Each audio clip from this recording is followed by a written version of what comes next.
YouTube. We're back. The Outspoken with Eric Shepard. Hello, we're live. I think we're live. I hope we're live. Yeah, we're back. I'm doing this live thing again because we have just guests, man. They want to talk to you. It's amazing. We ask and they say yes. So, lucky you. What have you done to deserve this? Nothing. Nothing. How do I look? How do I sound? I'm still messing with this stuff. We got like a new desk now. We're still messing with the audio and stuff. So, if it sounds weird or whatever, let me know. Yeah, I got the new stuff. You know what I got, man? I got new cans. Our last guest, Harlan Hogan, afterwards is kind of a thank you for being on the show. I sent in these cans. So, Dave, listen, I'm not trying to say anything. I'm just saying, some people send gifts. Interesting. So, in the background, you can hear the voice of God, Dave Fennoy. Watch this. I'm God. That's right. God himself. Oh, Dave wow. Fennoy is here. Yeah, you like that? He's still like hiding in the distance, but you could hear him. Yeah, let's just bring him on. Where is he? Is he here? Oh my goodness, it's Dave Fennoy. Will you look at that? Look at that. Hold on, I gotta pop this again. Eric, how are you, man? Oh, God. Yes, I was playing God there, who was dating the devil. I like it, man. It was fun. We were going through. I was telling Dave just a couple minutes ago before we were on the thing. I was telling I didn't like do research or anything, but we were going through like old videos and stuff. And we were cracking up. I got some stuff I'll play for you guys. It was fun. So all right, let's get all like this stuff out of the way. All right. I'll let you know, how did you get into this? Blah blah blah blah blah. You, I learned. I didn't know. I've known you for a long time, but I didn't know this. Yeah. You were a child actor. I was on stage in Cleveland, Ohio. There's a community theater there, Karamu House. And if anytime you see a black actor in the movies or on television that's from Cleveland, 9 times out of 10, they spent some time at Karamu House. They had not only acting, but music programs and modern dance and various other art programs. So I did a lot of different things there, and that's where I kind of got the art bug and the acting bug, and the music bug. I was a musician professionally for a long time as well. You played out, gigged and whatnot, recorded? Oh yeah, recorded around the world. Played around the world. And I was a singer-songwriter for a while and had a band in D.C. for a while, and we toured around up and down the East Coast. Went on tour with Mrs. Black America in '78 around the Mediterranean, hit parts of Europe, North Africa, and into Turkey. Wow. Did that for a long time, got married, had a kid, realized, I'm not going to grow up to be a rock and roll star after all. Yeah, so, that's what happens, man. I played in bands too, and then you go, I'm just going to keep going, and I don't care if I'm like 50 and I'm not whatever. And then you're like, paying the bills would be nice. Well, you realize you don't care, but the fans do care. Yeah, well, yeah.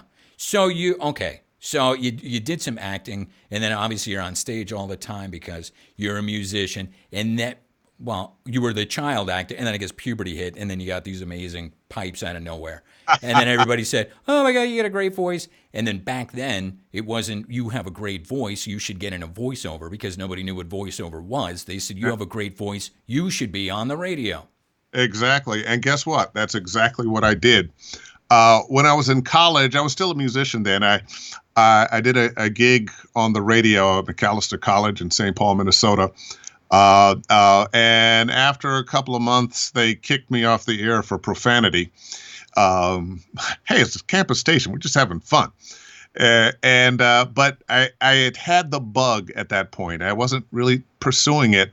But as I got towards the end of my music career, I started looking more and more into radio because I thought, well, this will be a way to keep me in music.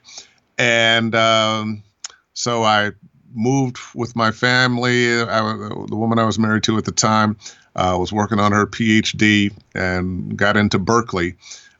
So we moved to Berkeley, and I transitioned out of music and into radio. And after a little while there, I ended as the morning guy on the number one station in town, KSOL, 107.7 KSOL. I'm Billy David Ocean. Yeah, that was the name they had for me, Billy David Ocean. They gave you that, or you got to choose it? Well, They said, guess I what, David? Listen, well, we got to spice it up a little bit. Of itself. The station KSOL, when they first hired me, they had two news guys with the name Dave Gilton and Dave Padilla. And he said, well, the last thing we need is another Dave, so you got to come up with something else. So I gave him a name after a name after a name. And the night I was going to go on, of course, the night you're going to go on, it's overnights. He said, I got the name for you, and this is back in the age of telephones. So he called me up and you're going to be Billy Ocean. And Billy Ocean. Okay, well, I want the job, so what the hell? So I show up, and of course I had to write it down, and so because every time you click on the mic, 107.7. I'm what is it here? Oh yeah, Billy Ocean. Wait a minute, isn't Billy Ocean? Isn't that a big singer, Billy Ocean? And that brings up part two. Yeah, that's not good. I've been on the air for a number of years, and this Billy Ocean character comes out of nowhere with Caribbean Queen. That was a huge song. It was a huge song. Where is Billy Ocean now? Yeah. Both he and I have left as Billy Ocean. He changed his name to Dave Fennoy. Yep. Yeah, there are people who might think that. Just to get back at you. But I would get these calls from people, yo, man, I like your record. And, oh, that's not me. Well, this is Billy Ocean. You're Billy Ocean. Can you have two guys with the name Billy Ocean? And I'm like, dude, what's your name? Fred Johnson. Well, Fred, do you think anywhere on the planet there might be another Fred Johnson? Oh, wow, I never thought of that, man. So after a while and those number of calls, and I think the station getting calls from confused listeners who were smoking too much pot, they said, well, let's put Billy David in there. So Billy David Ocean. And I wrote out the rest of my career on the radio as Billy David Ocean. Oh, my God.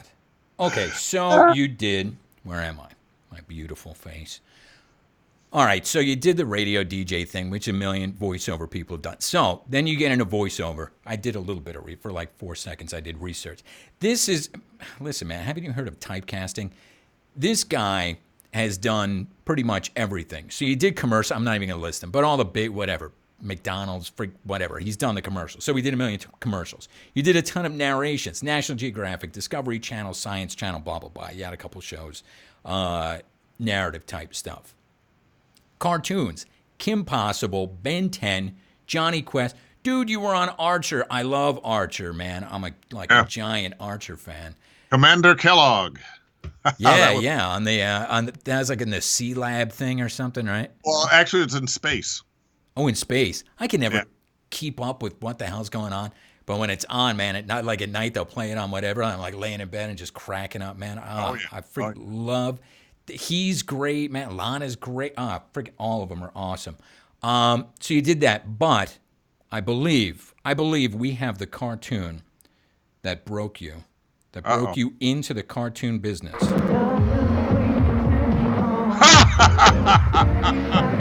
no, you didn't. We've been singing this all day since we found this clip. New Kids on the Block cartoon. Yeah. Good Lord. That was my first big role in a cartoon.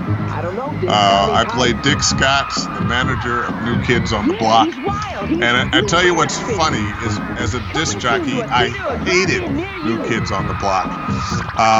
Everybody hated them except for teen girls.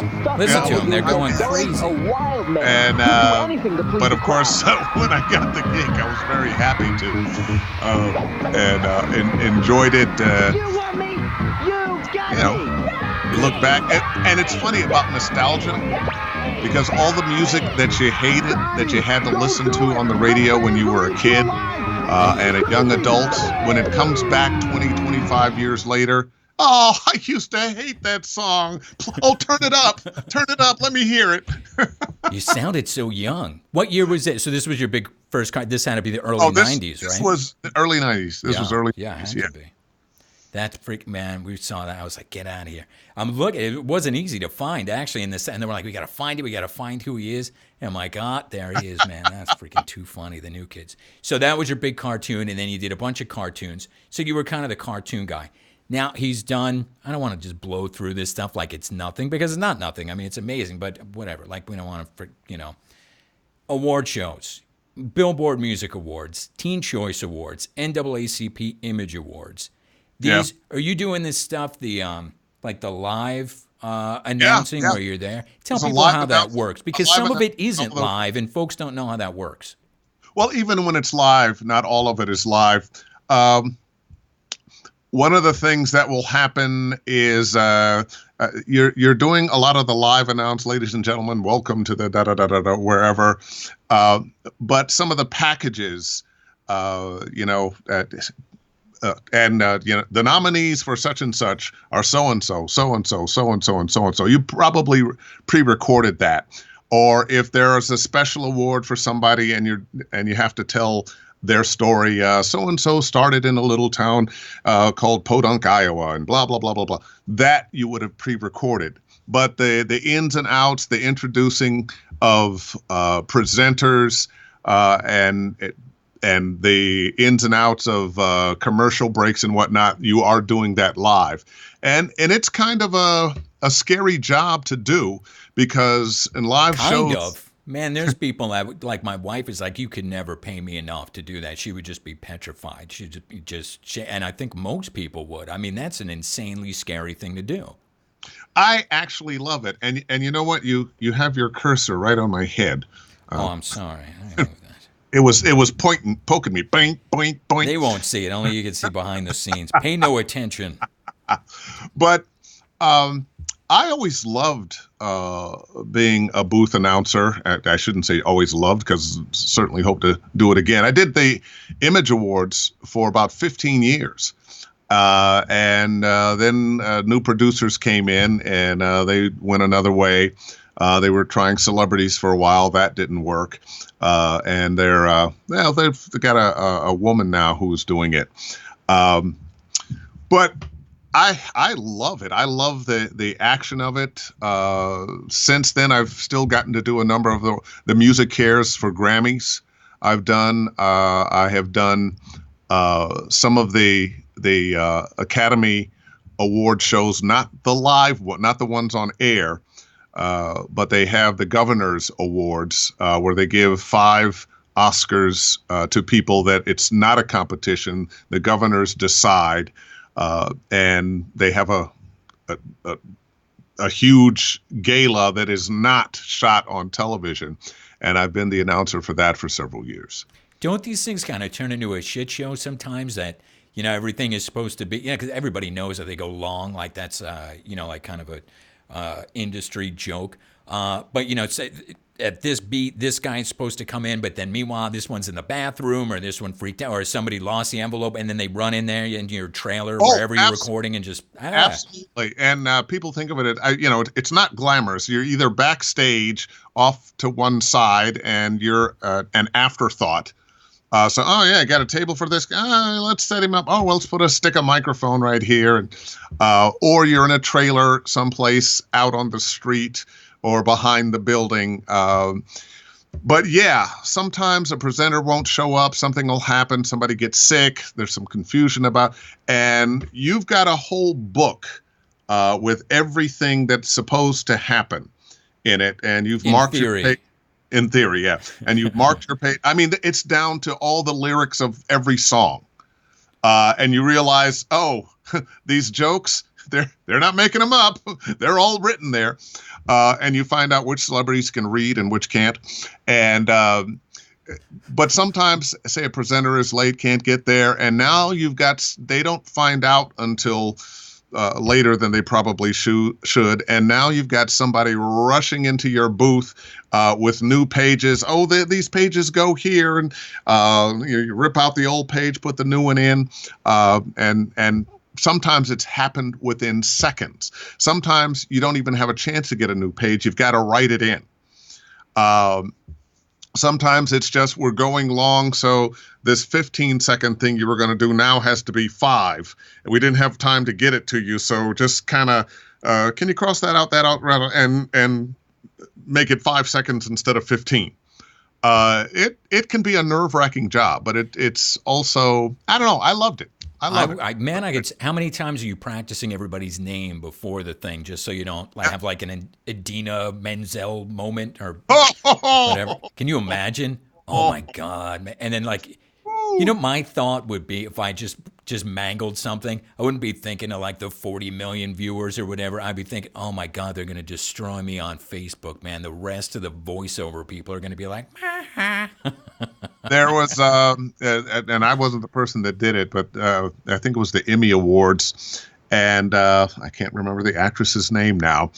She's not a particularly well-liked actress, and she was introduced as a presenter, and the woman presenting her pronounced her name wrong.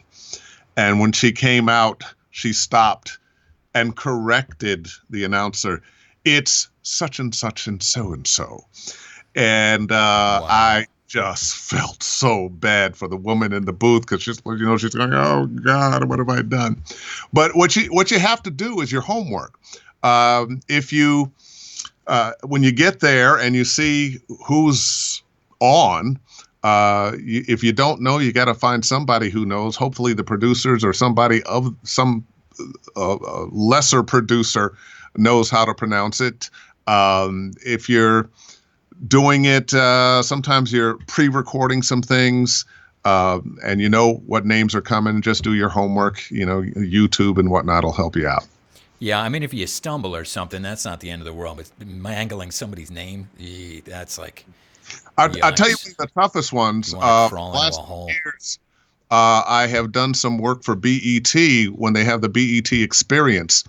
And you're talking about all the rappers and hip, cool, new cats that I used to know everybody, and now I don't know.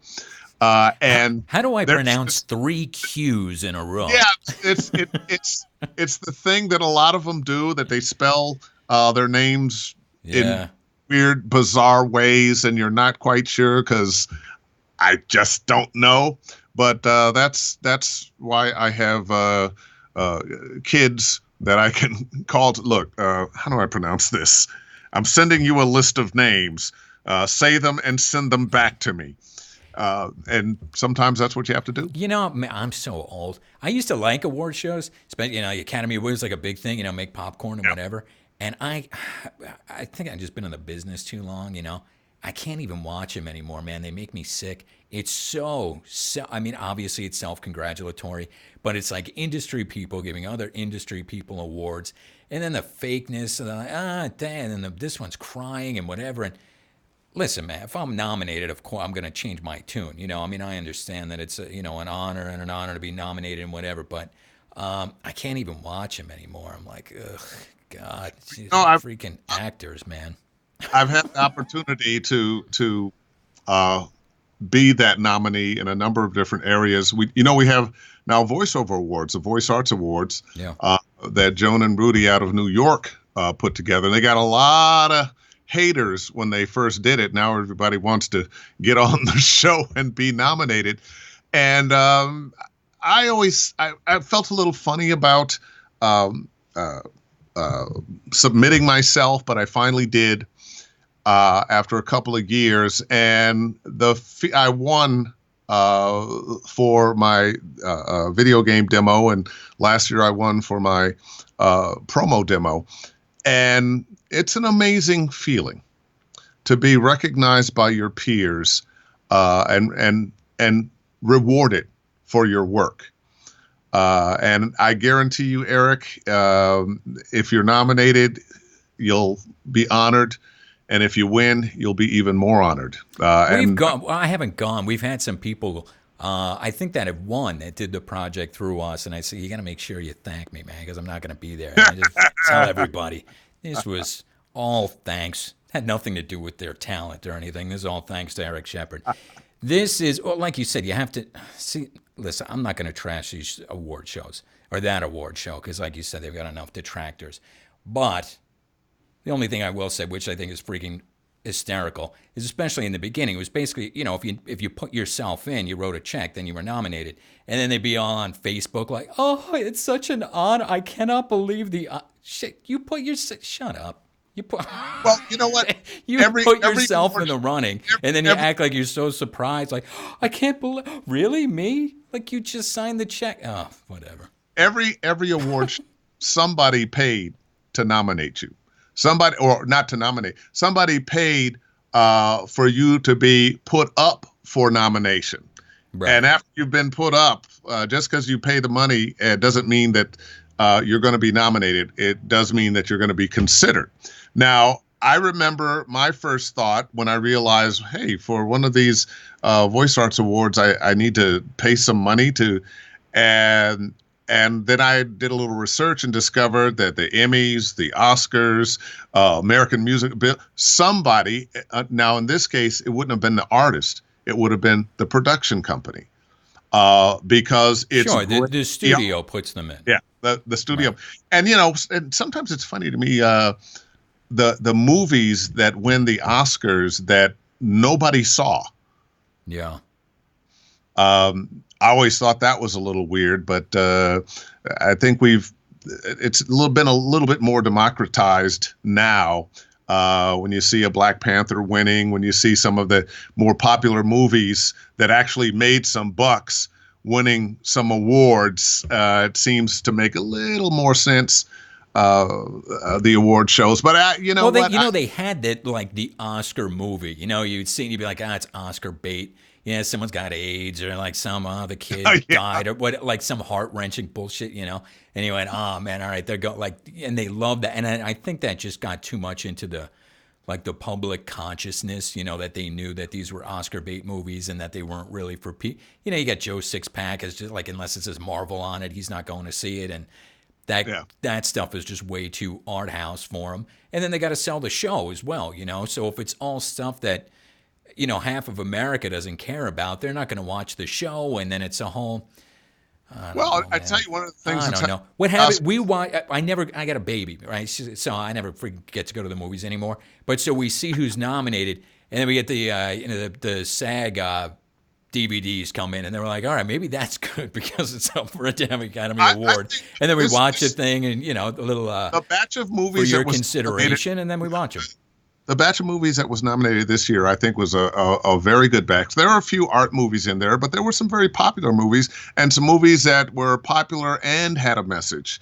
And I think one of the things that happened is the Academy Committee, the Board of Governors, and the people who are involved in the Academy Awards are much more diverse in color, in sex, and in age than ever before. Well, they had to answer to that too. I mean, it was just 2 years ago, the Oscars So White thing. So they went, here we go. So we got to.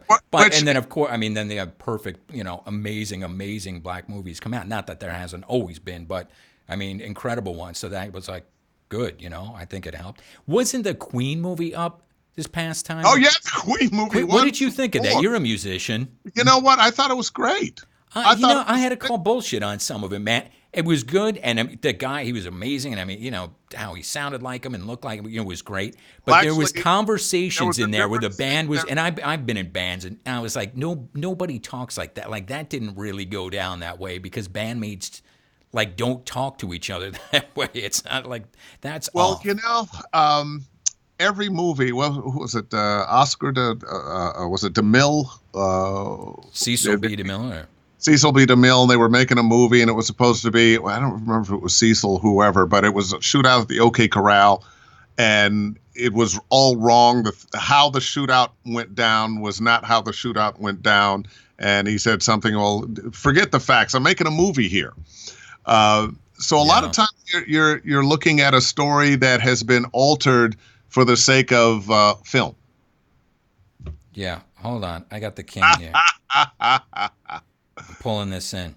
Oh, boy, there was a big campaign to get me to play that character. We're going to talk about that. I'm going to get to that. Let's stop talking about award shows. Let's get back to you. Yes, let's talk about me. Let's talk about me. I'm not even on the screen. Let's talk about me. No, let's talk about you. So, all right, so award shows. We've covered that. All right, so then Hulu. You're the freaking Hulu guy, man. And that was. Yeah, for was. about Yeah, 8 well, years. you were the Hulu, and then out of nowhere, you were not. Like, right? That was like Well, a weird kind of how that ended. But that for one- people who don't know, that in the one stunk. beginning, back in the beginning, like you were there pretty much from the I beginning. was the first guy. Yeah. Yeah. From So you did the little I'm intros to the OG ads. You became the voice of OG Hulu. Hulu guy. Well, that was like, that's how people, not that everybody in the world knows you, outside of voice, but became like your identity for all this stuff you had done before. Yeah, okay, but you were the Hulu guy, man. That was you. That was Dave Fennoy, the Hulu guy. That introduced my voice to 40 million Hulu subscribers every day.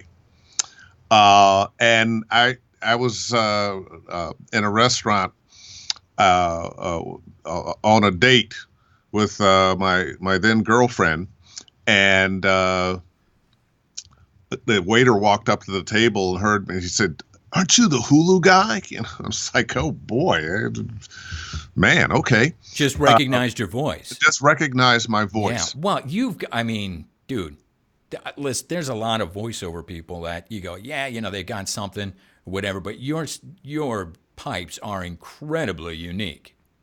Well, thank you. I didn't say they were good. I just said they were. Let's not get crazy. Yeah, you know what? I'm going to take unique, because when you look at the landscape of voiceover, I tell people all the time, look, your secret sauce is you. The thing that makes you different is the thing that will make you a success. And lean into who you really are, what your voice really sounds like, as opposed to trying to sound like a Don LaFontaine or a Bo Weaver or Joe Cipriano or whatever other, or a Dave Fennoy or what other big name voice actor you can think of. But the Don, I always talk about it. I love the Don. The Don helped me get into the business. The Don didn't do a million different things, man.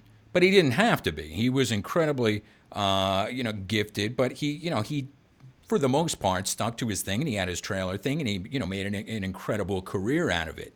But with a voice like yours that is so striking, I would think, especially, putting my agent hat on, that you might be kind of voice cast, typecast, that maybe, it would only be good for this or only be good for that, which is, you have some women who have this incredible, like, childlike, high-pitched voices that they could, it's amazing, and they could, or sound exactly like a little boy, and you go, wow, and you go, man, like, commercials are not going to happen for you, man. But they do amazing in animation or something. But that's why I keep trying to list all this stuff that you did, just to get, so people, understand, even with, with these huge pipes, you've done narration and cartoons and award shows, and we're the freaking Hulu guy and whatever. And of course, video games, which we're going to get into. But, we're able to take something that perhaps might have put you in a box, and we're able, really, you've done everything.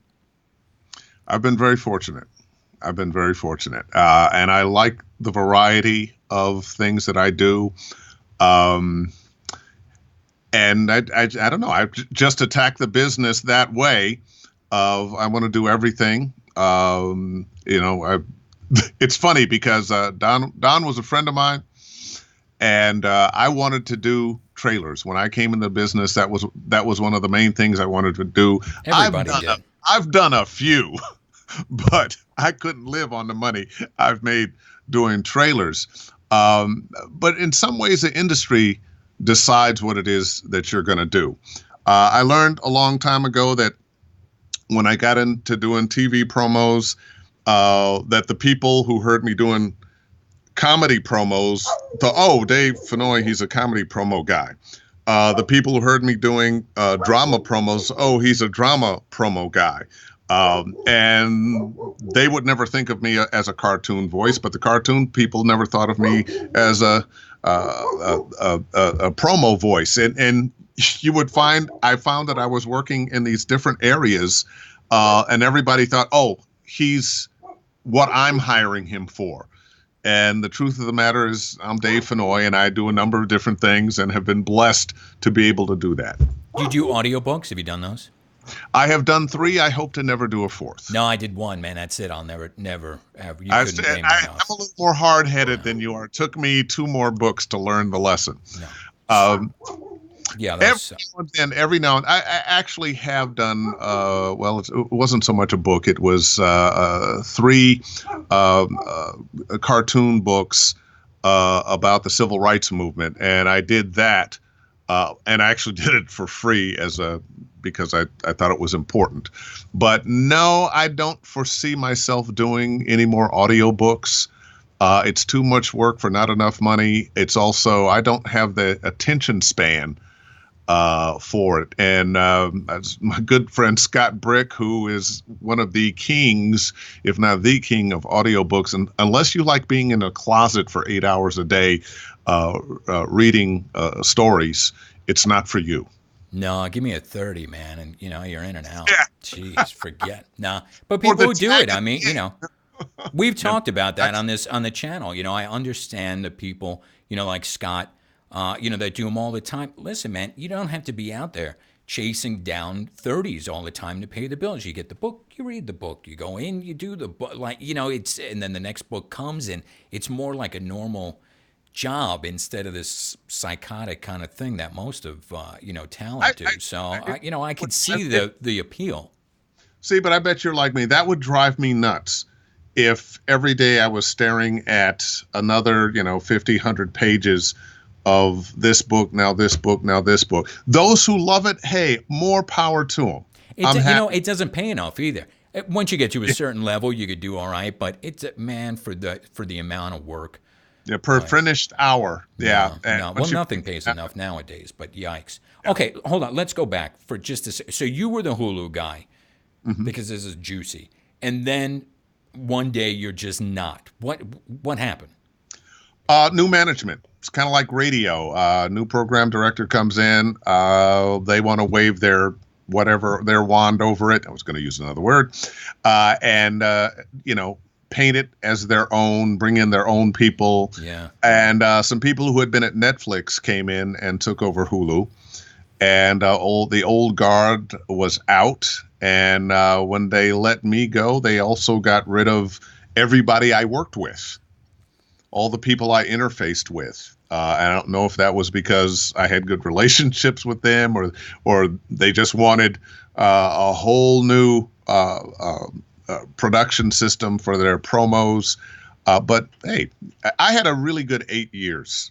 That's not a bad run. That's interesting though, because as a matter of fact, it's a longer run than one might expect. And as I tell my students, look, whatever job you have now, somebody had before you and somebody will have after you. It is the nature of the beast. That's what happens with commercial campaigns, and I see it on the agent side. And talent look, you could work on a campaign and you could do, you did maybe 5 commercials, you did 10, you did 500. Some of these campaigns go on and on and on, and they're great. And then one day, and a lot of times it's exactly that same thing that happened.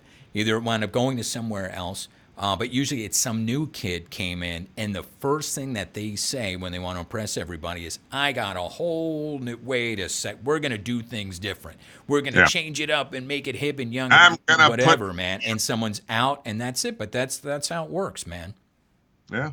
But you have talent that rely on that campaign. They go, I've been doing this campaign forever. I'll always do this campaign. No, man. Like, you need to have 5 campaigns going and some other stuff and some, web whatever things happening, because it's any second, man. It could be, you could be booked for your next gig on the campaign and it could get pulled out, and that's it, man. It's over. That's what happens. I have been, I'm knocking on wood now. I have one campaign. I've been doing Lex's stuff for God, a decade and a half. Well, don't jinx it now. Hopefully I'm not jinxing it now. But that has been my business. I tell people, listen, you want repeat business. When you get that one big high flyer, that's great. But most people are making this on repeat business. If you're a promo guy, I've been a promo voice for the Disney Channel and NBC and CBS and ABC, the WB, SoapNet. I've done stuff for CNN, a lot of different. And when you have one of those gigs that goes on for a year or two or three, and it's putting money in the bank, but you also have to realize at some point that's going to go away. So you have to always be looking for new business. And for me, we were talking about the diversity of things that I do. And for me, the diversity of things that I do is like a financial portfolio. Your stocks may go down, but your bonds are doing okay, and your real estate investments are still doing okay, but they go down and now something else goes up. So I kind of look at being able to do a number of different things as a hedge against, having my business explode on me and actually I did have it explode in 2009 when the economy crashed. My two biggest clients at the time went out of business. That was more than half of my income. And I had borrowed a bunch of money, kids in school and vacations and that kind of stuff, or remodel a house. And this thing hit at the worst possible time. I had to sell my house, made no money, move into a condo for a couple of years. But thankfully, because I had always been doing a number of different things, I was able to regroup. Also, Hulu came along about that time. Hulu came along just before the crash, and it was not a lot of money as it started. By the time I left there, it was substantial. Sure, well, $4 billion of those, how did they pay? I guess they just gave you kind of a one-off there because it was only back in the day that wasn't a thing. Yeah, they paid by the piece.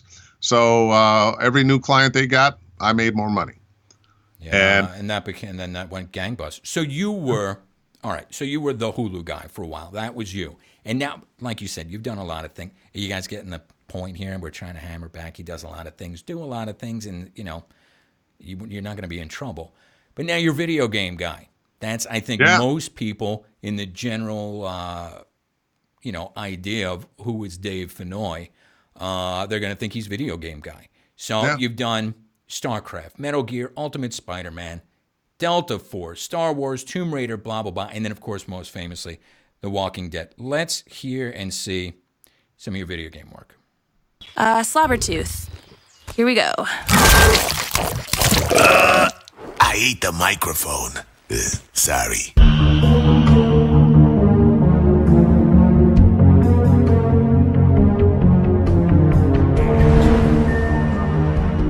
That's not a very good answer, is it? Come on, just tell me what I want to know. It will make things a lot less painful for you, in theory. I've got a little girl I'm trying to protect in here, too. You want to get violent, you old fuck? Well, come on! You better have a plan to kill me, though, because it's me before anyone else in here! But I will give my all for the Horde.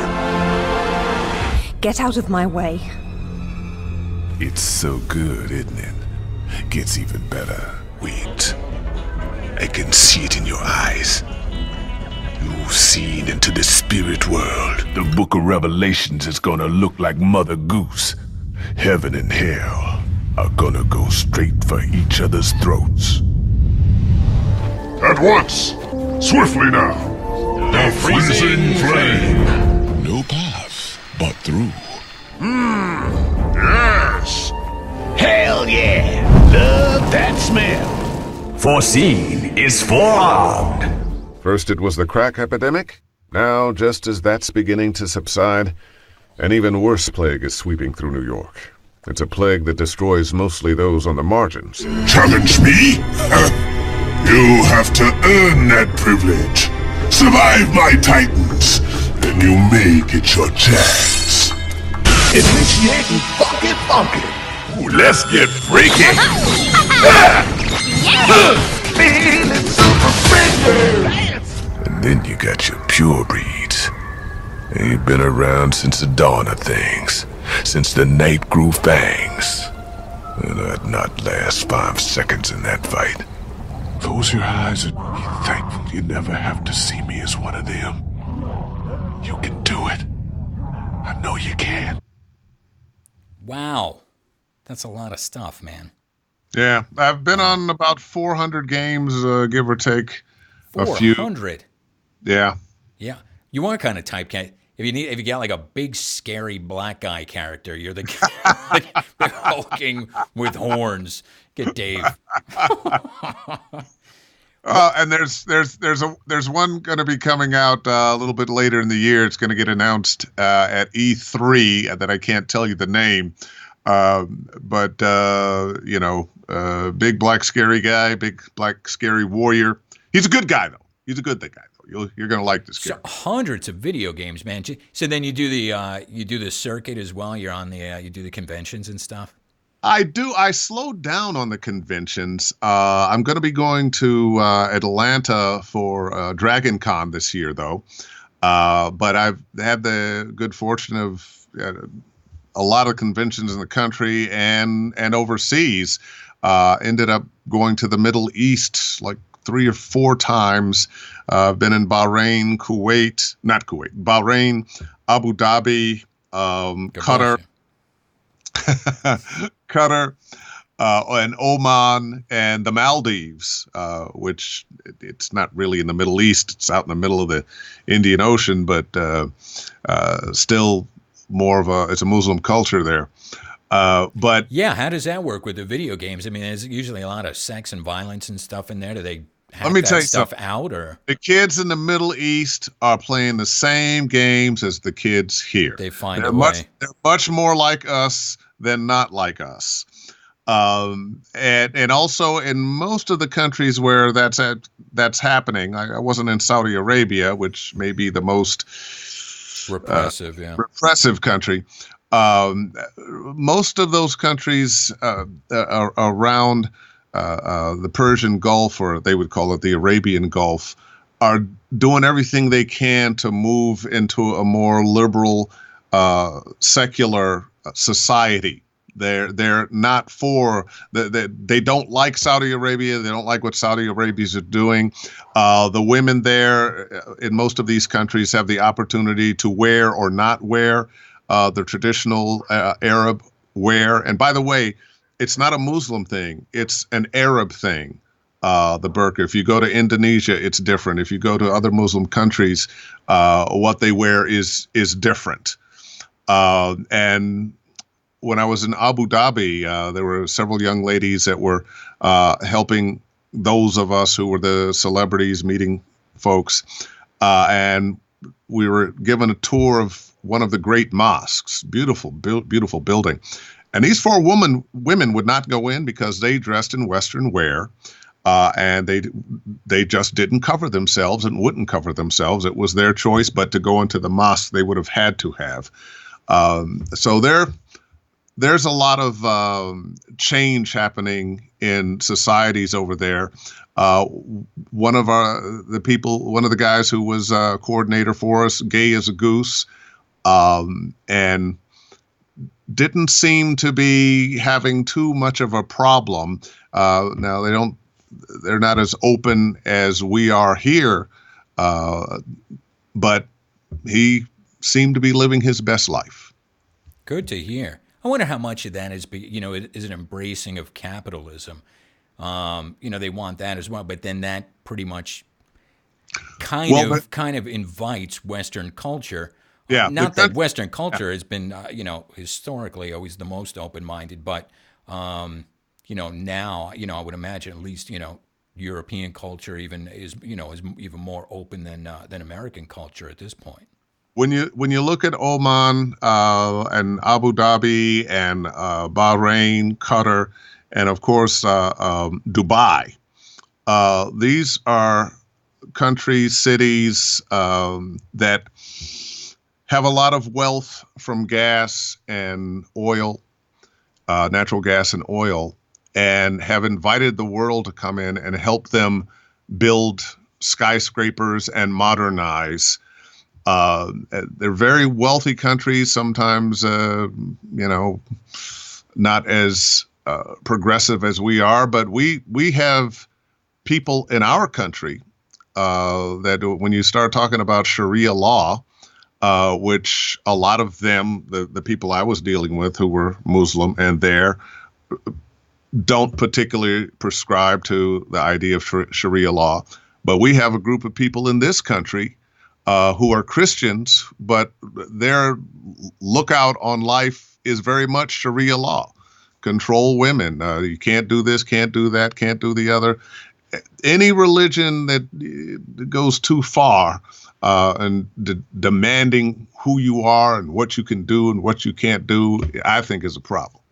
Well, it's, like you said, it's very similar across the board because the thinking is the same, and the thinking is, I know what God wants you to do, and I'm going to make you do that because that's what He wants. That has nothing to do with what I want. It's divine, whatever.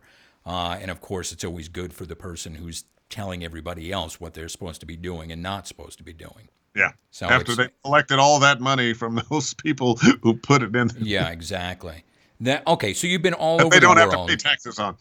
You've been all over the world doing voiceover, or doing these conventions because you're a big video game guy. Hold on, we have a question from a viewer. Kevin wants to know, I wonder if any of Dave's work has him doing performance capture. Have you done any of this stuff in one of your thousands of video games? I have put on the black suit with the dots, and they put dots on your face. You go to hair and makeup, they'll braid my hair behind me and dots on the face. And that's a little more like stage acting because you have to memorize your script and you'll have interaction with other actors. So yes, I've done mocap or performance capture. That's the new thing, man, that all the VO people want to get into.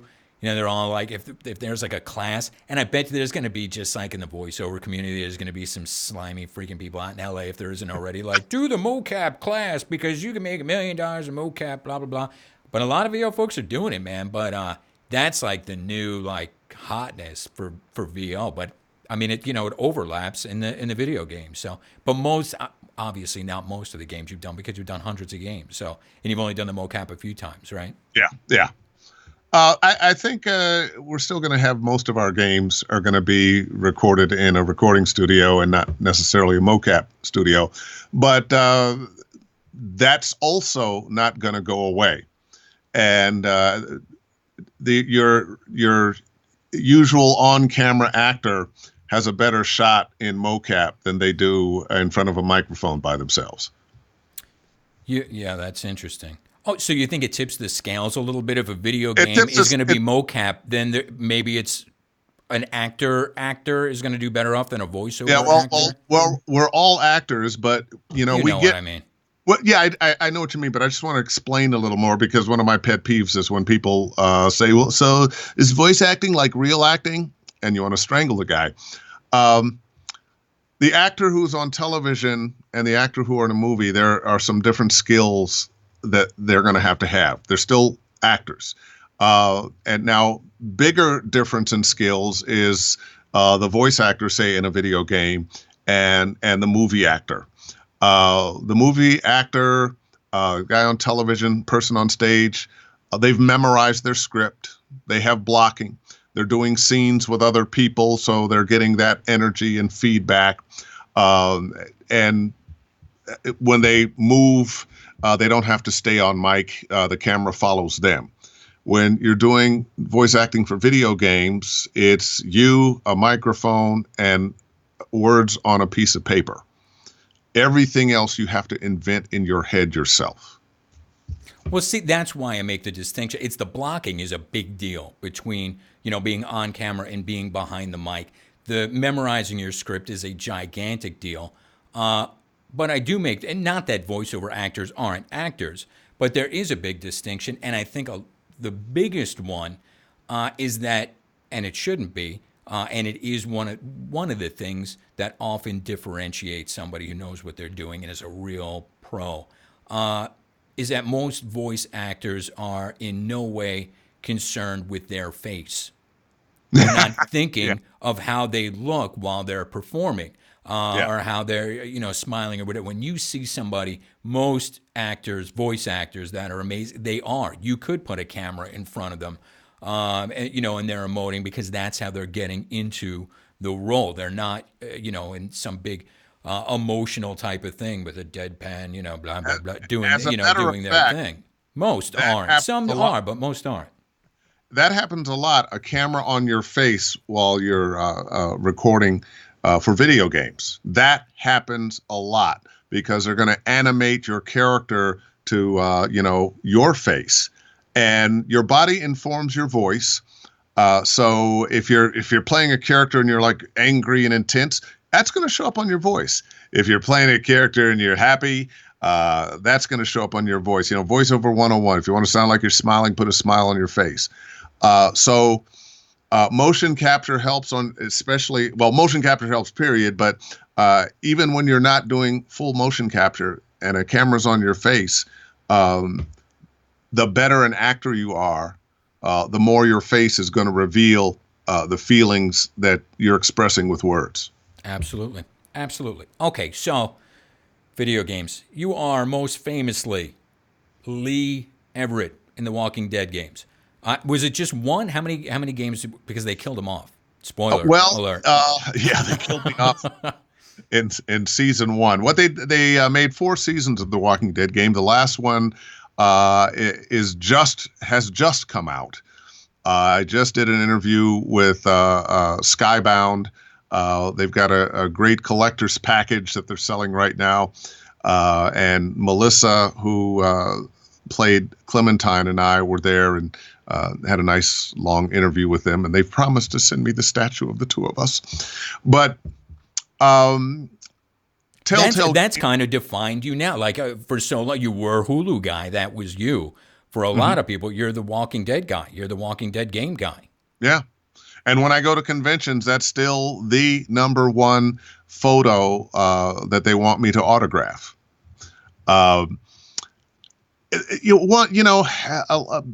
The stars aligned for me with that. The truth is, they had actually hired somebody else to play Lee Everett.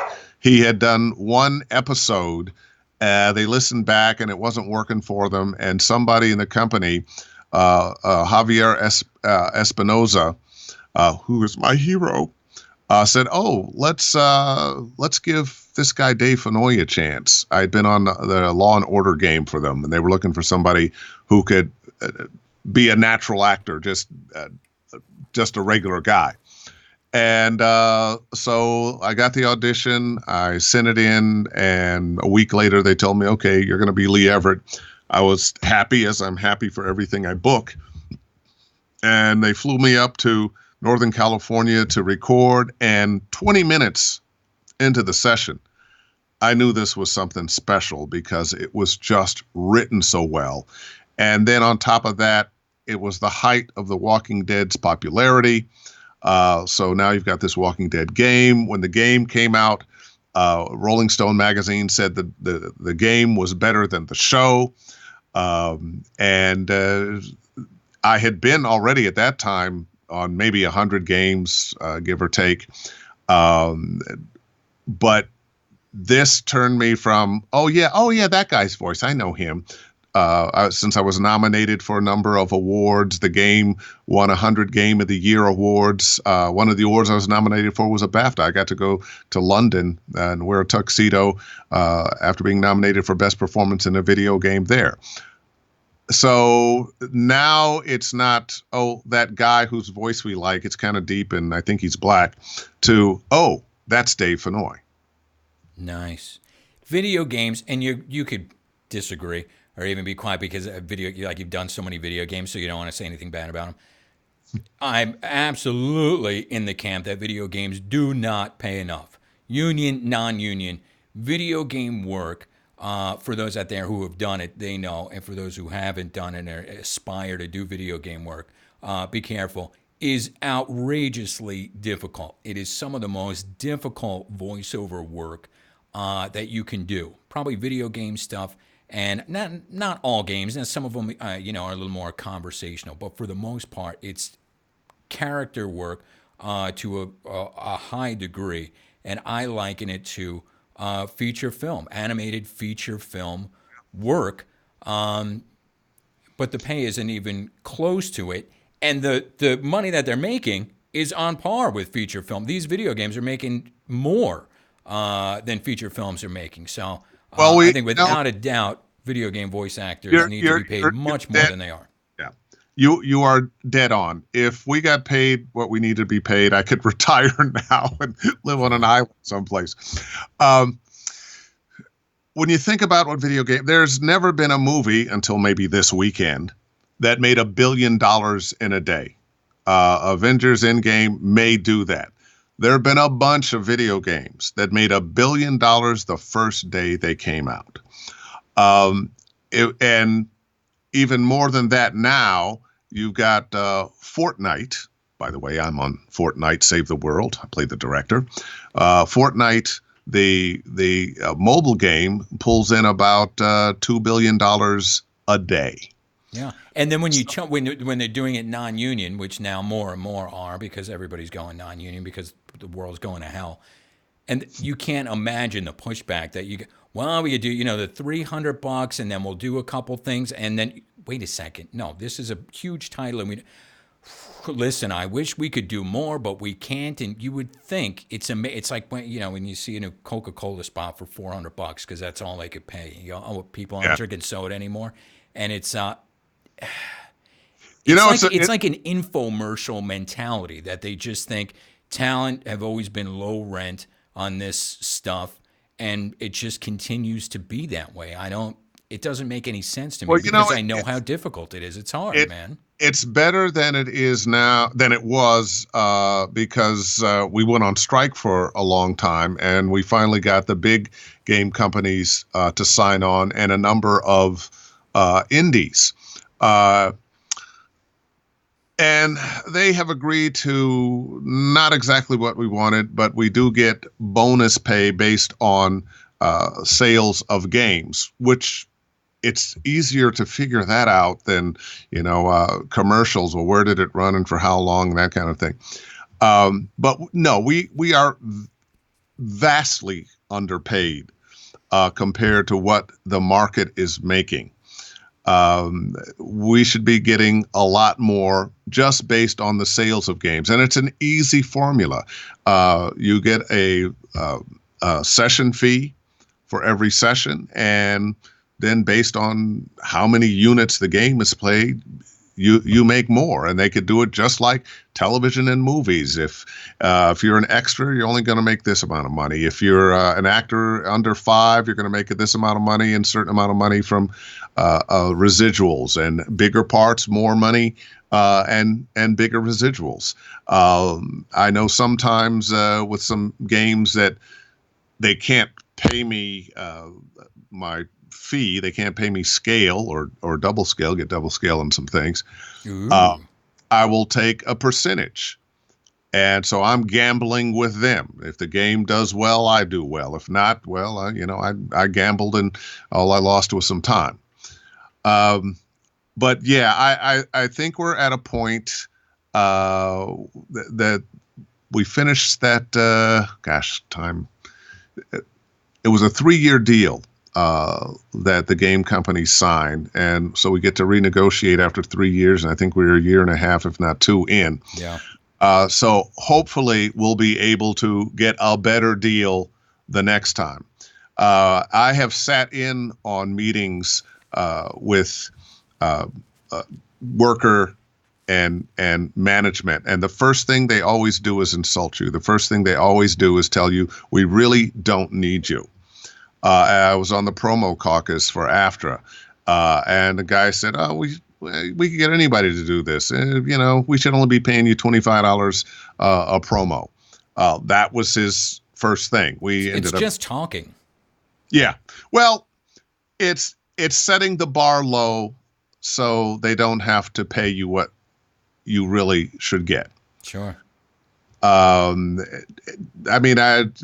hate to get political, but we have this thing that if you're wealthy, if you've made a lot of money, it's because you worked harder. And it might not necessarily be. I don't think these CEOs are working any harder than a whole lot of regular folks on the job every day. But they're happy to pat themselves on the back and congratulate themselves and say you weren't smart enough, you didn't work hard enough, whatever it is. And but I deserve this and you don't. Listen, anybody who's in a position, of power and wealth, and there's so few that came from nothing, but they all feel like it was by their own bootstraps kind of thing. Daddy gave you like $20 million to start your first. No, with my own wit and cunning and skill and hard work and shut up. And never mind that I knew a bunch of other millionaires and we all got together and did. Well, yeah, exactly. Yeah, and I went to the best school because I had money, and then we had a connection, and then I got into the company, and then yeah, sure. I work hard. I still would not be able to say that I did everything I did myself. My agents have worked hard for me. I've had the good fortune of my parents preparing me, making sure I had a good education, and a decent work ethic, and a little luck. We cannot discount luck. Well, this is real work, man. I think a lot of people don't realize that, and then they go, "Wow, man, it's work." Yeah, it's work all day, man. It's long work. So listen, I wanted you to be super rich because we were pushing for it so hard. I wanted to see you transition from the Walking Dead video game to The Walking Dead. And I wasn't the only one. There was, where is it? I accidentally put this picture up before, and now I can't even put it up when I want to put it up. Where is it?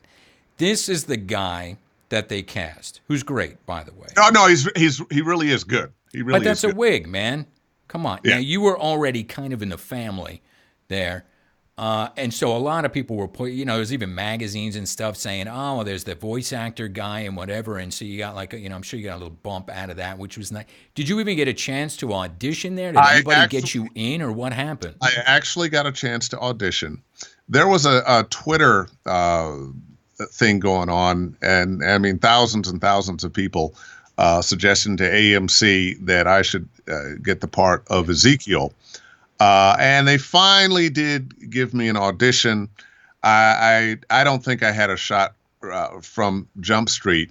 I found out later on, and I'm certainly not going to despair. The actor who won the part plays the hell out of the part.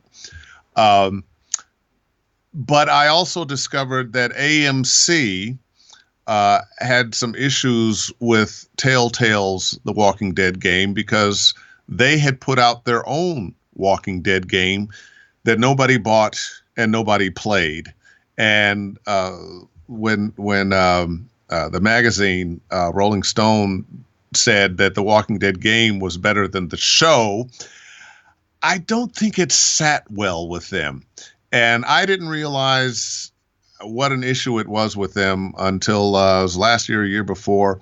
They were about to have the new season of the Walking Dead TV show, and they were doing a gala, and a producer, the producer of the gala, called me up and goes, "Oh man, you played Lee Everett in the Walking Dead game. We're about to do this thing. It's going to be live. You could be the booth announcer. It would be great. Such a tie-in. Walking Dead, Walking Dead, Walking Dead. And how much would you charge?" "Oh yeah, that's great. Fine. I'll get back to you with when we're going to start." And he got back to me and he said, "Well, they said that they can't hire you because it's a conflict of interest." So AMC never got over the popularity of the Walking Dead game. No kidding, man. That show jumped the shark. You know what it was? It was that fake out Glenn being eaten thing, and that was it. We were massive, massive fans, man. It was like the only things I was watching on TV was like Game of Thrones and Walking Dead. We were like, Lindsay and I were just freaking crazy about it. And then they just kind of took the fans for granted, I think. And man, that last season was all right, but God, man, I don't know what they did to that thing. But that's weird because, you kind of had a strike against you. But you know what? At least you had. I wanted to say when you were originally telling us that you auditioned, I said, well, you got a fair shake, but maybe you didn't. Maybe you didn't get a fair shake.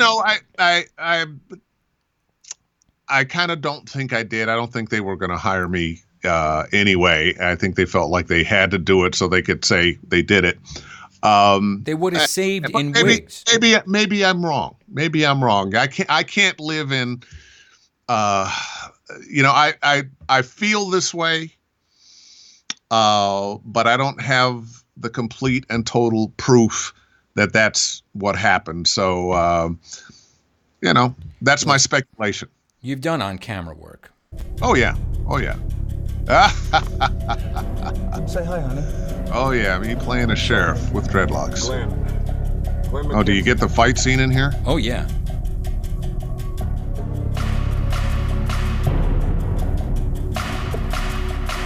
I'm gonna need the two of you to step out Step out of the car, sir. One at a time. You first. Step out of the car now. Oh yeah. Tough guy.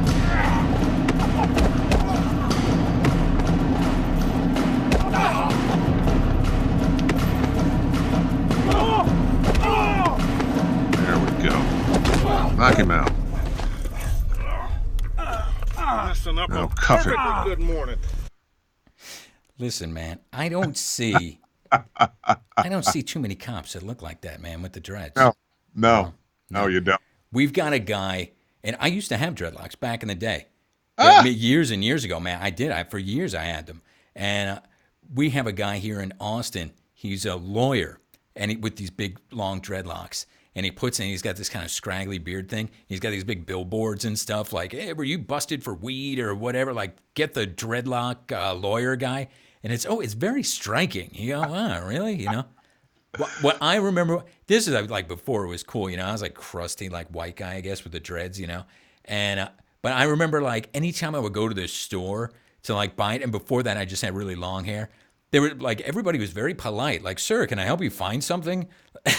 To the point where it was like after a while you'd be like, don't go any deeper. Wait a second, man. Like they think I'm going to steal. And I mean, I could have like a suit on, you know, it didn't matter. When you went in, it was always like, ooh, like you got that, you know, I guess white guys aren't used to that kind of like, you know, tailed when you're at the goddamn grocery store or whatever. But yeah. There have been a lot of people who wore natural African hairstyles or African-style hairstyles, including dreadlocks.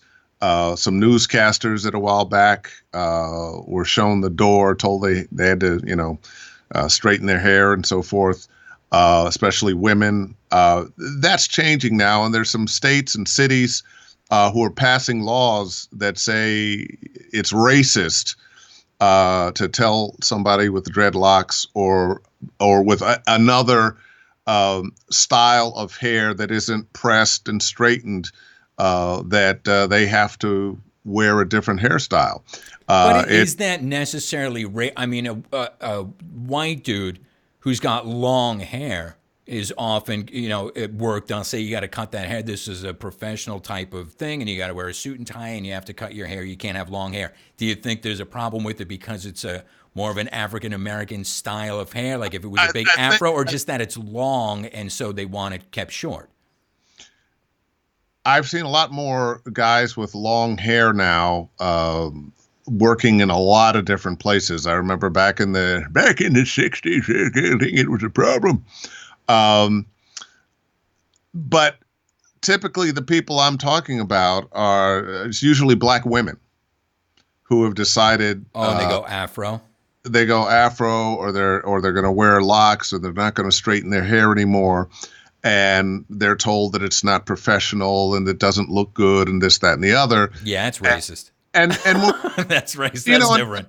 And sometimes the racism may not be that these are people who don't have black friends or something, but they have attitudes, things that just strike them wrong. Like the people calling cops on, there's some black people barbecuing in the park. Well, I got to call the cop. There's a little black girl here selling lemonade. I got to call the cops on her. What'd you do? Babysitting while black? What? Yeah. What are you in like for? That. Barbecuing while black? I don't know. I don't know. I don't think these are people who would necessarily think of themselves as racist, but something clicked, something that maybe they don't even understand click, that there are differences in cultures, and you moved into a black neighborhood and you're used to everybody being quiet and not playing music and enjoying life outside and whatnot. Now here they are, or the guy that wants to walk his dog on Howard University's campus and let the dog poop in the yard. And well, no, we don't. That's private property, and you don't have the right to do that. Sometimes, not all racism, not all things that, not all people are hateful. Sometimes they just don't understand. Yeah, I mean, that's probably where it stems from. And they always say, and it sounds so hokey and bullshit, like, oh, it's learned, nobody's born that way, it's learned. And it is. And then being way more open-minded than a lot of people would be. I'm sure you've been on the raw end before. But you almost feel bad, when you see some folks really almost like in the middle of nowhere, kind of, or folks that you just know are not educated, and you go, all right, grandpappy was freaking racist, and then like that, that's just how it was in the household, and maybe this generation is trying, whatever, and like they're cool, and like you say, oh, I got the one black friend or whatever, but it's so ingrained in them. But I don't know, man, it's still, you can understand it, but it's still, you can't forgive it, especially if you got a badge on. Well, and I'll tell you how it would show up in my life in voiceover. I'd be doing a commercial, and I would have a white director. Can you make that blacker? Yeah. And I would say, or use the euphemism, can you make that more urban? As a matter of fact, I understand urban more than blacker. And what I would finally say sometimes to them, and not in anger, this is we're not always responsible for the attitudes that we've been fed, and especially when they're subtle and we don't realize it. And I said, look, would you ever ask a white actor to make it whiter? No, you'd say, okay, this character is from this place. He's this level of education. He's got the New York sound. He's got a California sound. He's from the South. He's went to school here, here, and here. This is his worldview. You wouldn't just go, oh, make it whiter, because, there's no monolithic thought among white people, just like there's no monolithic thought among black people. But this particular white director at that moment isn't thinking about that. We see things a little different, and we're watching Friends, and to us, we go, where are the black people? Where are all the other minorities? Isn't this New York? This is what I've seen happen in voiceover. I've seen, usually it's they're falling all over themselves because they're trying to tell me, look, we want a black guy. But of course, they can't. So of course, like you say, urban, we're looking for whatever, and then but then they will. I mean, I could send them your demo, and then they go, no, because like you said, can they black it up a little? And you're like, listen, I promise you, I'll send you a headshot, like he's authentic. But are you looking for like 80 crack? Like how? Like what are you looking for? Is it because you want like a thug kind of thing? But no, we don't. Well, he is a criminal, but and they're killing themselves trying to. Like, listen, just say you want a black guy because we got them. And they're going to be happy when it freaking says AA right on the audition. You don't have to, use these euphemisms because there is, and now you could correct me here because there's a freak white guy saying this. You got to be careful with, everything. But I hear to my ear, there is a difference. There is something, especially in African-American males, and it's not the way that they. It's not mispronouncing of words. There's something in the tone. Yeah, there's something in there where you can just tell. Where you go, wait, that again. I mean, I'm attuned to voice because that's what I do. But what is that? I mean, I don't even know if that's been studied. What? There's something physiologically that you go, yeah, that's probably, it's got to be. I hear a difference in my Latin brothers and my Asian brothers, yeah, and my white brothers, depending on where they're from. Sure. So much of it is culture, what you grew up hearing, just like accent. If you're from New York, you're going to have some kind of New York accent. If you're from the South, I've been trying to stop it for years now, and I still have it. If you're from the South, there's going to be something Southern in there. But you're talking about like myself, I went to private boys' school. I went to college, and I know more people. I know more black people like me who are college educated, sometimes with masters and PhDs, and there's still something black about them as they speak. Look at a Morgan Freeman, very black voice. Speaks wonderfully. But that's what I'm saying. It's not about, which again is an incredibly like racist thought to be like, well, I'm well educated, so blah blah. You know, and has nothing. It's not the. I think physiologically there's something where. I mean, can't you peg it? Can you go? You know what, that's got to be a black guy when you just hear the voice. I don't think it's physiological. You don't think it's the voice? You don't think it's in the voice box? You think it's in the culture? I think it's more cultural. I know black folks that grew up in suburban America, and perhaps they were the only one, and they sound like their white counterparts. You know, I can dial it in or dial it out. You know, I can be more brother if I need to be, because I went to white boys' school. What do you think? You know, there's a few out there actually, and some of them are doing really well. And I know there's one black actress that I know is always like, what? She goes crazy every time they book, that are white, and they like do black. They have like sometimes like different names and everything, and do well. Does that bother you? There's a part of it that bothers me, but there's not a, you know, I've got some white friends that grew up in black neighborhoods. Buddy of mine who, when he was a little boy, his mother married a black man. He grew up in Oakland. And when he is doing a black voice, it's a black voice. It's just in him. He's not trying to be something that he's not. And frankly, I can only be so upset. Now, I'm more upset with the people who do the hiring than the actor that takes the job. I mean, I play Africans and Jamaicans. Well, and in voiceover, they might not know. And English people and all kinds of other things. There's been a few video games where, especially with black women, that a white woman has done the part and be a major part, and when it's brought up to the producer, we couldn't find anybody. Well, that's just lazy. That's just not true. You could.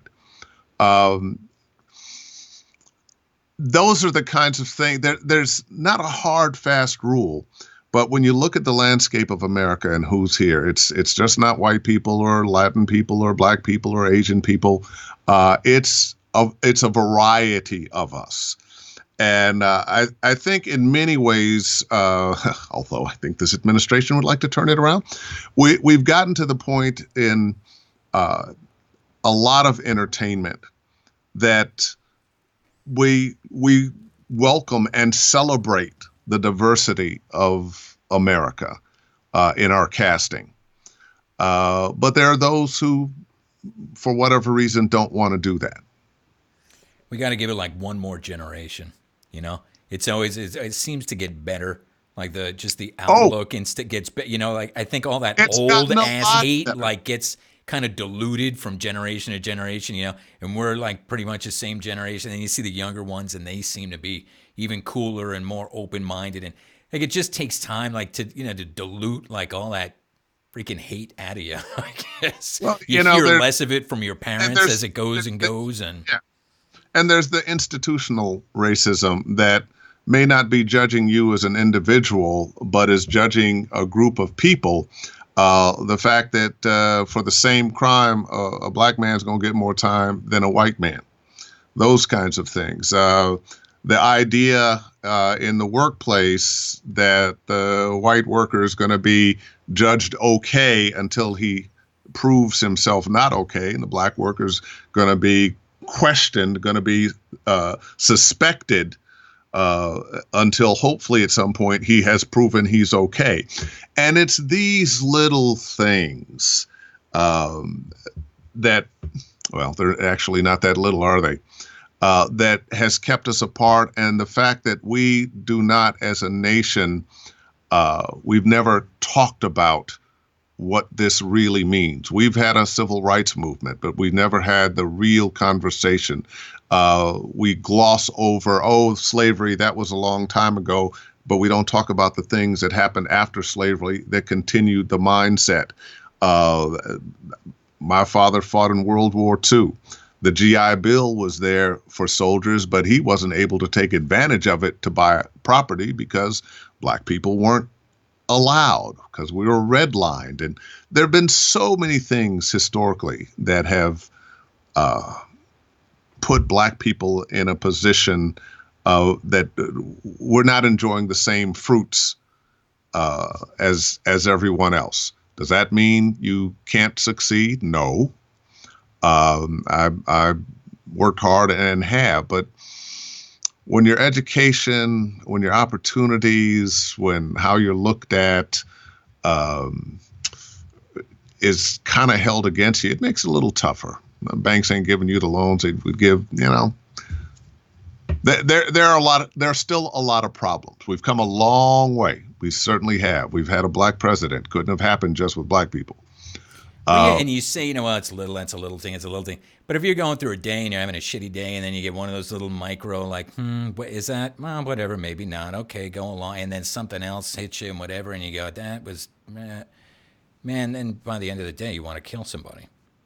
I would imagine. Well, I'm trying to remember who the writer was that said every black person in America is filled with rage. And sometimes you do get angry, but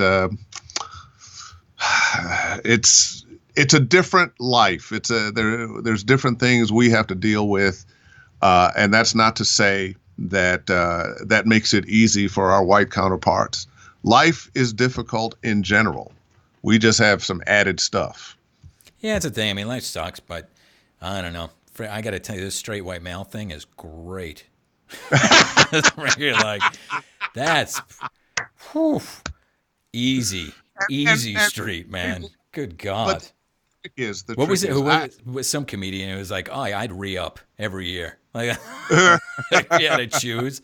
That's just easier, man. Good God. That's life. Is that like life is just great? They hand you money? No. But like you're saying, these little tiny things, I get less of those, man. That's not fair. But I don't know. Well, life isn't fair, but what we can keep doing is trying to make it as fair as we can, keep moving forward, keep doing our very best to judge people by the content of their character and not their color. Well, you are a good character. You do. This guy, I was doing this thing on YouTube for a while, and I said, I'll answer people's questions and be a good guy and whatever. And then I was like, screw them. And then, but like, fuck people, fuck them, like voice actors, that. But Dave does it. So you do. I want to get you some plugs in because otherwise we're going to talk for 7 hours. You do. Tell us what you do on YouTube quick so we could get you, and we'll get in your, he does coaching too. We got to make sure we plug your stuff because you've been kind enough to be on the show. But tell them about your YouTube thing and you steal some of my subs.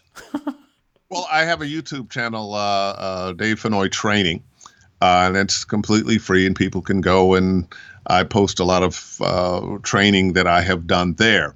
And the thing I post every week, I do Ask Dave Fennoy Anything on Facebook Live, and at 6 o'clock Pacific time on Wednesdays, if I'm in town, I'll open it up, go on live. I'll talk about some things that may have presented themselves in the voiceover world or with a student or something, and open it up to questions. And I will answer questions about equipment and reading copy and various genres and how to get an agent, putting together a demo, whatever the questions may be. And it's a give back to the voiceover community. And I enjoy it, and the people tend to enjoy it as well. Well, it is a give back. It's a big give back because you're not just some schmuck like me. You are. You're a sought after voiceover coach. And you get paid for being a voiceover coach, and on top of that, you're just giving away the farm every Wednesday. So that, and answering people's questions, that's, like I said, we were doing it too before we started to do this live interview thing, which is way more fun. And there's no editing. Oh my God. But I mean, you're really doing something here. Yeah, but we had this conversation. There are a lot of people out there who've had a little bit of success in voiceover, and then they're not booking anything, and suddenly they want to teach and take people's money and not really be able to give them the goods. Yeah, well, you know your shit, man. So, so now say somebody wants to do like real coaching. How do they find you to do coaching? With I'm so easy to find. Fennoy. DaveFennoy.com. Just go to my website, DaveFennoy.com. There's a little tab at the top, Study VO. How did you get the URL? He's at BillyOcean.com. No. Don't listen to him. No, DaveFennoy.com. DaveFennoy.com. And you can click on the tab Study VO and book yourself. Save money if you could do 5 or more. And, I enjoy teaching. I do webinars. I travel around. I've been to London 6 times now. How come in everything you do, you wind up traveling? Aren't you a voiceover? Don't you have a booth? I do. I was doing the convention. I was wound up here and there, and then I was at radio. I was a musician. I was in freaking Calcutta. What? How? Well, Jesus, people, man, get off the plane. I like doing webinars, but I like being in person even more. Yeah. Well, do you miss? I mean, you're like an LA guy, but there's definitely less of that interaction than there was in the old days. Do you miss that, or do you like being able to, do it in your pajamas kind of thing? Just to be honest, I never work in my pajamas because I don't have pajamas. I sleep in the raw. But so actually I work nude. No, I'm kidding. What's this Facebook channel now? Dave Fennoy nude? It actually, I miss it and I don't. The world has changed, and you got to change along with it. And the people who are coming along behind us now, who are in their 20s and 30s, they didn't know that world at all. The world that they have in voiceover is this world of Facebook and social media and studios at home. And I think in many ways, Facebook and meetup groups have changed, have taken the place of running into your buddies at the studio or at your agent's office for auditions and at the studio when you were working. It's just a different way to communicate and socialize now. I don't think it's necessarily better or worse, but it's definitely different. Yeah, well, at least it gives us something. There's no water cooler anymore. So it is nice to find other psychos that are doing this, and be able to talk to them and bounce stuff off of them. And, when you're kind of locked in your bedroom or whatever, wherever your booth is. So it's just different, it's different from back in the day, man. Yeah. Well, the only constant is change. Wise words. Listen, what else? I want to get out of here. What else do you have to plug? You got a new video game coming out, but you're all NDA'd. You can't say anything, right? Well, I can't say anything about it. At E3, which is the big promotion of video games in June, all will be told. Aha. All right. Dave Fennoy. He's amazing. Get some coaching from him. Or just listen to his stuff, man, because, wow. Thank you so much. Seriously. Eric, thank you. And thank you for being such a great guy for so long. And I'm serious. And you're a good place on the planet for us in voiceover. And you should be appreciated. Thank you. Tell that to my wife. Wives never appreciate their husbands. Ladies and gentlemen, Dave Fennoy, my God. If you like that stuff, we'll find some more big mucky mucks like him for you. Sub, like. If you have any questions for Dave, you weren't able to be here and hang out with us live in the little chatty chat thing, leave them in the comments. Dave, are you still there? Will you pop in yeah. afterwards? Or I'll let him know if he doesn't pop into the thing.